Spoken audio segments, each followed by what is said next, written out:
Hi guys, sivuka ngendaba ezibuhlungu lana. Yo, Nkosi yami shame, waze wamncane ubhuti. Kuthiwa-ke sikhulu isililo emndenini kaMaskandi ngokudlula emhlabeni kwesilomo somculi uSicebi, inkosi yamagcokama, Dlamini wasemachunweni eMsinga.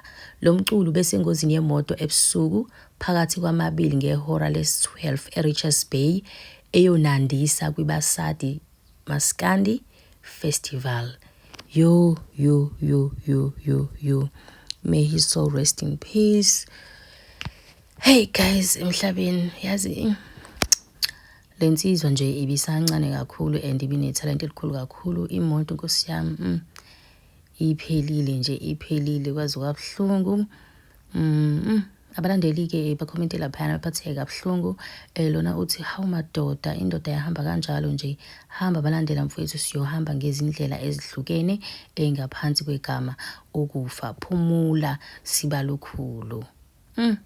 Yaze yabuhlungu inhliziyo yami because nami angiyena umuntu olayela uMaskandi kakhulu, but owakhe amaculo akhe nje khona leli ngilithandayo lithi angisiyi umuntu we-romance kodwa mangi nawe kuyazenzakalila dala. I love that song. So nje yeah guys, I'm not a fan of Maskandi, but music wakhe ngiyohlezi ngulalela. Hayi kusheshile shemayo bekusa eli. Uthi-ke lona waphansi umoya wami shame ngokudlula emhlabeni kwamfethu uSicebi. Ngithi phephisa emndenini kanye nabangani kanye nezingane zakhe kanye nabafowabo laba kade ecula naye, ekade ecula nabo. Ngithi phephisa kakhulu, ngibuhlungu emoyeni wami. Sibaningi sibuhlungu emoyeni guys. Yo ibuhlungu lento le. Yo guys, indaba ezibuhlungu sekushona uSicebi. Section inkosi yamagcokama guys, bathi ubekade eya kwiBasadi Festival eRichards Bay. Bebe bawu-4 emontweni bathola i-car accident. uSicebi yena ushonele khona lapho, and then laba bawu-4 laba abanye babaphuthisa esibhedlela, omunye wabo ufike washonela khona. Zaze zabuhlungu lezi ndaba.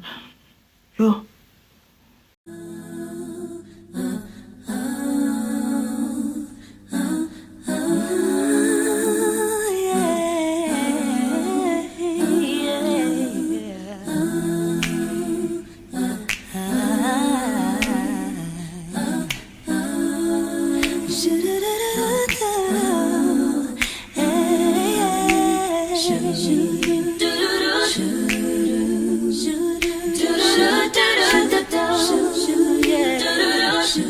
Yeah.